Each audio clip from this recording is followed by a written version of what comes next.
Arts and media are the lens through which we see our culture and ourselves. Gender and representation in the arts is how men and women are portrayed in artworks and within their daily visual culture.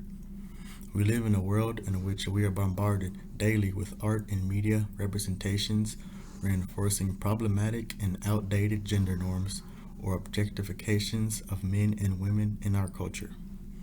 Yet, despite this increased exposure, inequality persists. Nearly half of visual artists in the United States are women. On average, they earn 74 cents for every dollar made by the male artist.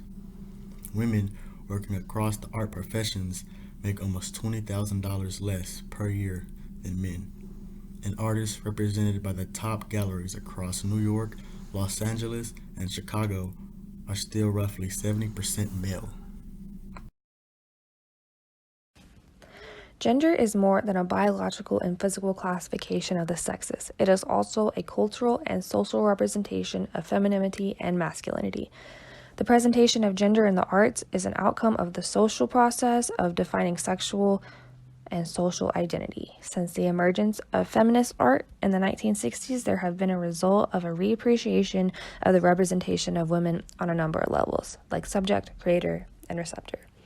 One of the earliest examples of femininity and fertility is the faceless Paleolithic statue Venus of Willendorf. This figure is symbolic to the female figure, representing female fertility and motherhood. In classical art, gender qualities associated with women are beauty, domesticity, and passivity, and for men, the contrary, such as power, dominance, and social status. In a lot of Greek art, the male is completely nude, underlying the physical perfection of the male body, which represents superiority and civic authority. During the Renaissance, arts have been increasingly engaged with gender issues, particularly in discussing the social role of the female. Until a humanistic discussion about womanhood and the female place during the time, women were perceived as imperfect, created inferior to men. Now, these were considered male qualities at the time. Around 1500s and 1600s, a new distinctive view of women were portrayed. They were given more of an assertive role and a violent interpretation, as we see here in the painting Judith Slaying. Now, flash forward to the 20th century, new fashion design for women acknowledged elements of traditional masculine features, signaled a change in gender identity, and the emergence of a new cross-gender figure. This is a very prominent in Frida Kahlo's self-portrait. This testifies to her efforts to legitimize border gender boundaries, while statements of an assertive female still shows. For the past 2 centuries, women have made a lasting impact on the music industry. Starting with an emergence of women composers in the male-dominated classical musical genre to the contemporary music we consume daily, women have put a unique mark on music. Classical music does not typically boast women composers, but their influence is felt in composition techniques to this day. Clara Schumann, a German pianist and composer, was one of the first women to be recognized for her compositions. She completely shifted how piano recitals were performed by focusing on programs filled with serious works from start to finish. Many of her compositions were never before played by anyone but her until the 1970s, when there was a significant resurgence of her work. Lily Boulanger was a French composer and the first woman to win the Prix de Rome, one of the most prestigious competitions for artistic endeavors.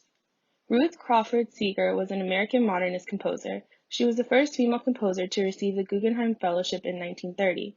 Emil Hertzka, a prominent European music producer, famously told Seeger that it would be particularly hard for a woman to get anything published.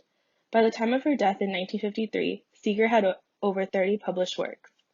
Jennifer Higdon is a contemporary American composer who not only received the Pulitzer Prize for Music in 2010, but has also won 2 Grammys for her compositions. From Whitney Houston to Beyoncé to Taylor Swift, women have seemingly dominated the airwaves for the past century. Whether you care for their music or not, women have accumulated a diverse catalog of music. This being said, the number of women in the music industry is actually dismal compared to their male counterparts. Of the top 600 songs from 2012 to 2017, only 22% of the performing artists were women. 12% of the songwriters were women, and only 2% of producers were women. While the music industry has made a conscious effort to be more diverse and inclusive when it comes to performers of color, it has continually fallen short when it comes to the representation of women. Women continue to make a large impact in the music industry, and every year, There are more women represented in every part of the industry, from artists to producers and every job in between. According to dictionary.com, gender is defined as either the male or female division of a species, especially as differentiated by social and cultural roles and behavior. They have also added another definition which states similar category of human beings that is outside the male-female binary classification and is based on the individual's personal awareness or identity. Gender and representation play a large role in the dance culture. Ballet, modern, jazz, and lyrical are all classifications of contemporary dance. They are derived from both classical ballet and modern dance. Traditionally, dance has been a female-dominated field. Dance has been marginalized and stereotyped for being a female sport, with women starting at very young ages. Dance classes for little girls are considered part of growing up in many American families. In the beginning, there was a lack of male representation. Dance still has a larger percentage of women than men, but there has been a switch in gender leadership roles. Since the 1960s, dance has switched to men for leadership, with classes being mostly women but taught by men. Also, there is unequal representation for the genders in social and economical aspects in dance, with men now making larger salaries and having more success due to a smaller percentage of men in the field. It can be seen as a female-dominated sport, with women not dominating in leadership.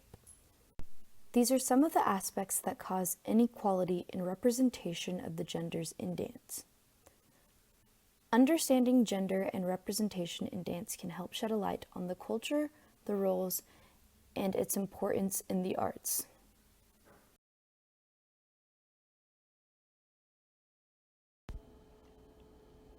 Gender and representation has been an issue in theater since the 17th century. In England, plays consisted of only men on stage.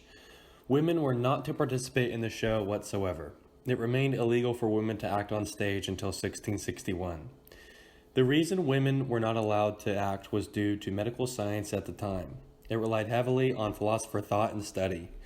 The women were seen as unfinished males, being weaker, in need of supervision, and prone to psychological disorders. All of this is completely false. As time passed, women took dominant roles in theater. An example of this was the first woman to play Hamlet in 1899. Sarah Bernhardt, at age 55, played Hamlet in a French adaptation to Shakespeare's play. Reactions to the play received mixed reviews simply because Ms. Bernhardt played the lead role. From the research, typically men did not approve of the play simply because Ms. Bernhardt played Hamlet. Some critics revered and admired her performance by praising it with amazing skill. In the 21st century, women are still a minority in all aspects of theater. For example, a study in 2018 showed that out of 2,085 productions, only 30% produced were written by women and 13% were co-written. Women are beginning to take a more prominent role when it comes to acting, directing, as well as writing. The majority of theater spectators are also women. There is a slow shift to a more equal theater. With our time and support, women will be properly represented.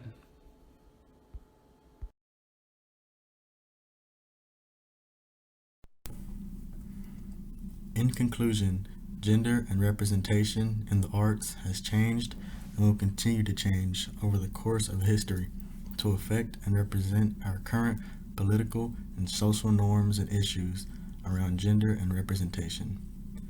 Gender, double standards, and stereotypes have reinforced problematic gender norms within our society.